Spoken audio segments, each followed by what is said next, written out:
আসসালামু আলাইকুম। Update agriculture থেকে শুভেচ্ছা। প্রিয় কৃষি উদ্যোক্তা বন্ধুগণ, আপনারা আজকে এই ভিডিওটি শেষ পর্যন্ত দেখলে জানতে পারবেন আপনারা বছরের কোন সময়ে কোন জাতের করলা চাষ করে ভালো ফলন পাবেন এবং আপনাদের মানে চাহিদা অনুযায়ী মানে কালার ভালো, শেপ ভালো বা এই টাইপের আসলে কোন জাতের করলাটা আপনাদের বাছাই করা উচিত। তো চলুন আমরা আজকে আপনাদেরকে আমাদের এই কৃষি উদ্যোক্তার সাথে পরিচয় করি, আমরা পরবর্তীতে বিস্তারিত জানানোর চেষ্টা করতেছি। আসুন। আসসালামু আলাইকুম ভাই, কেমন আছেন? ওয়ালাইকুম আসসালাম, আলহামদুলিল্লাহ ভালো আছি। আপনি তো করলা চাষ করছেন, মাশাআল্লাহ আপনার জমি দেখতে এসে অনেক ভালো লাগলো। জি, তো আপনার একটু মানে পরিচয়টা দিন। আসসালামু আলাইকুম। আমি মোহাম্মদ আরিফুল ইসলাম, ঠিকানা পায়রাবন্দ, মিঠাপুকুর, রংপুর। ও, আপনি এটা মানে চারা কোথা থেকে সংগ্রহ করছেন? আমি চারা নিয়েছিলাম আপডেট এগ্রিকালচার থেকে। তো আমাদের আপডেট এগ্রিকালচারের চারায় যে আপনি ফলন পেলেন, এর থেকে আপনি সন্তুষ্ট? জি আলহামদুলিল্লাহ, খুব খুশি আমি। চারাগুলোর কোয়ালিটি খুব ভালো ছিল এবং বীজের কোয়ালিটিও ভালো, যার কারণে আমি ফলনটা মোটামুটি ভালো পেয়েছি। দেখেন না, সাইজ না, আমরা মোটামুটি ভালো। আসলে সব সময় আর কি চেষ্টা করি আমরা যে সময় যে জাতের ফলন ভালো হবে আমরা আমাদের কৃষি উদ্যোক্তাদের হাতে সেই জাতের চারাগুলো তৈরি করে আমরা কিন্তু হাতে তুলে দেওয়ার চেষ্টা করি। আপনারা আসলে জানতে পারলেন, আসলে করলা চাষ শুধু করলেই হবে না, আপনাকে সঠিক সময়ে সঠিক জাতগুলো নির্বাচন করতে হবে। তো আপনারা এই জমিটা কিন্তু আসলে রোপণ করা হয়েছিল মোটামুটি ফেব্রুয়ারি মাসের দিকে আমরা চারা সরবরাহ করেছিলাম।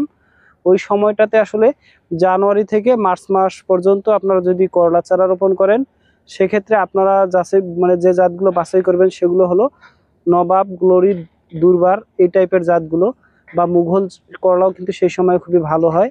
এছাড়া আপনার যারা মোটামুটি মানে এপ্রিল মাস থেকে জুলাই মাস পর্যন্ত করলা রোপণ করবেন, তারা কিন্তু আপনারা আসলে মোটামুটি আপনার যে জাতগুলো একটু উচ্চ তাপমাত্রা সহনশীল এই ধরনের জাত নির্বাচন করতে পারেন। তার মধ্যে আমরা ভালো রেজাল্ট পেয়েছি যে জাতগুলো, সেগুলো হলো আপনার দুর্বার করলাটা ওই সময় হয়, তারপর হচ্ছে আপনার জাগরণী যে করলাটা রয়েছে এটা হয়, তারপরে মালিক সিডের আলিশা এই জাতটিও কিন্তু খুব ভালো ফলন দেয়।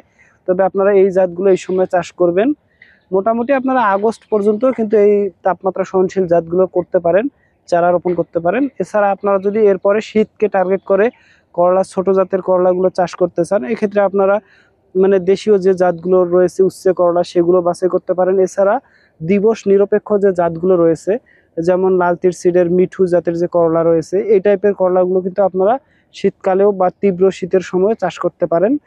তো আপনারা সবসময় আমাদের হটলাইন নাম্বারে যোগাযোগ করে প্রয়োজনীয় পরামর্শ পাবেন এবং আমরা কিন্তু করলা সহ সকল প্রকার সবজি চাষের আপনার যে পরামর্শগুলো এবং আমাদের কাছে কিন্তু আপনারা চারা, বীজ এবং প্রয়োজনীয় যে বালাইনাশকগুলো সেগুলো কিন্তু পেয়ে যাবেন।